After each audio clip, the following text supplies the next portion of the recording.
साहब ने बोला है तो संविधान की ताकत थी कि चाय बेचने वाला प्रधानमंत्री बन गया, तो संविधान बदलने की बात क्यों करते हो ताकि अगला कोई दूध बेचने वाला प्रधानमंत्री न बन जाए। राजनांदगांव सिविल लाइन के डॉक्टर भीमराव अंबेडकर भवन में महान चक्रवर्ती सम्राट अशोक की जयंती के उपलक्ष्य में बौद्ध कल्याण समिति द्वारा बात संविधान की कार्यक्रम का आयोजन किया गया, जिसमें बहुजन विचारक डॉक्टर लक्ष्मण यादव मुख्य वक्ता के रूप में शामिल हुए।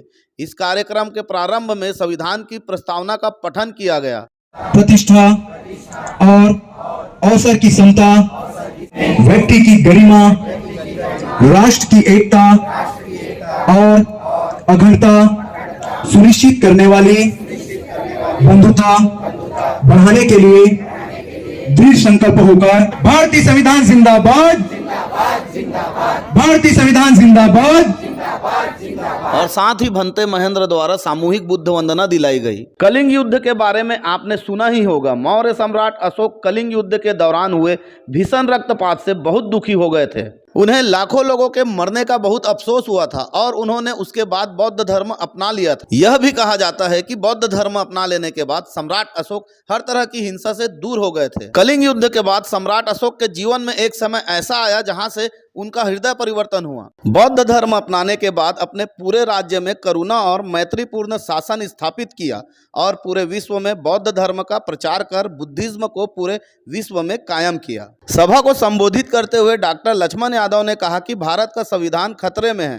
सत्ता सरकार जिसके हाथ में है वह संविधान को बदलने की बात करते हैं। संविधान ने हमें अभिव्यक्ति की स्वतंत्रता, धर्मनिरपेक्षता की आज़ादी दी है, जिसके कारण आज हम आजाद भारत में अपना वर्चस्व बना पा रहे हैं। राजनीतिक पार्टियां धर्म की राजनीति कर रही हैं। जो मुद्दा देश को आगे बढ़ाने के लिए होना चाहिए, स्वास्थ्य, शिक्षा, बेरोजगारी जैसे जनहित के मुद्दों में कोई बात नहीं करना चाहता। इसलिए हमारा संविधान खतरे में नजर आ रहा है। लक्ष्मण यादव ने कहा कि जो संविधान को बदलना चाहते हैं ऐसे लोगों को सत्ता में नहीं आने देना है ताकि संविधान सुरक्षित रह सके। चलिए सुनते हैं सभा को संबोधित करते हुए लक्ष्मण यादव ने क्या कहा।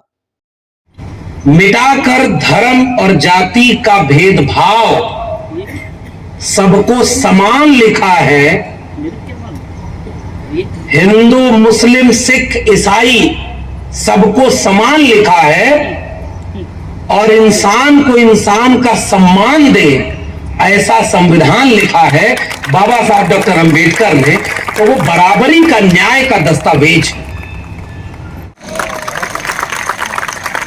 साहब ने बोला है तो संविधान की ताकत थी कि चाय बेचने वाला प्रधानमंत्री बन गया, तो संविधान बदलने की बात क्यों करते हो ताकि अगला कोई दूध बेचने वाला प्रधानमंत्री न बन जाए, कोई खेत जोतने वाला प्रधानमंत्री न बन जाए, कोई जंगल का आदिवासी प्रधानमंत्री न बन जाए। इसलिए तुम्हारे लोग कहते हैं कि तुम संविधान बदल दोगे, खुलेआम कहते हैं। तुम्हारा आर्थिक सलाहकार कहता है कि संविधान बदलना है।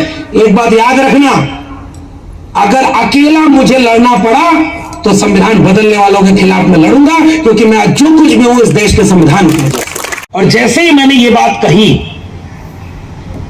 कि मेरा नाम बदल दोगे हम बर्दाश्त कर लेंगे, मेरे गांव का नाम बदल दो हम बर्दाश्त कर लेंगे, हमारे जिले का नाम बदल दो हम उसको भी बर्दाश्त कर लेंगे, लेकिन संविधान बदलने की बात किया तो फिर हमसे बर्दाश्त नहीं होगा। क्योंकि संविधान, बाबा साहब के मानने वाले लोगों इस एक बार मुट्ठी बांध करके अपने सारे झगड़े किनारे करके बाबा साहब अंबेडकर का संविधान बचाने के लिए संविधान विरोधियों को कुर्सी से हटाइएगा, तब जाकर के अगली बार जब मिलेंगे तो बाबा साहब की जयंती मनाएंगे। धन्यवाद। जय भीम, जय मंडल, संविधान जिंदाबाद। सम्राट अशोक जयंती पर आप राजनांदगांव आए हैं, बताइए सर। आज बौद्ध कल्याण समिति राजनांदगांव के आयोजन ने मैं दिल्ली से चल करके इसलिए आया कि सम्राट अशोक जयंती समारोह और भारत के संविधान की बात इस आयोजन में 2024 में आज इसलिए बात करना जरूरी था कि देश में जो भी चुनौतियां जिस भी तरह की हैं, सामाजिक, सांस्कृतिक, राजनीतिक, उसमें उन चुनौतियों को कैसे पहचाना जाए और सबके लिए मोहब्बत भरा, बराबरी का, न्याय, समता का, अधिकार और सम्मान का, हर नागरिक के सम्मान का भारत कैसे बनाया जाए और जो खतरे हमारे सामने हैं उनसे कैसे बचा जाए और अपने समाज को बचाया जाए, इस पर बहुत विस्तार में बात हुई।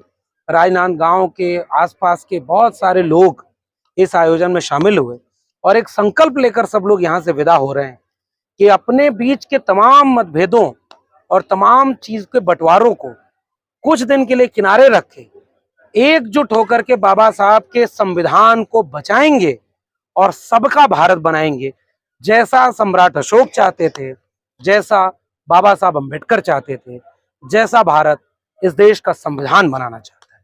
तो आज का आयोजन बहुत कामयाब रहा।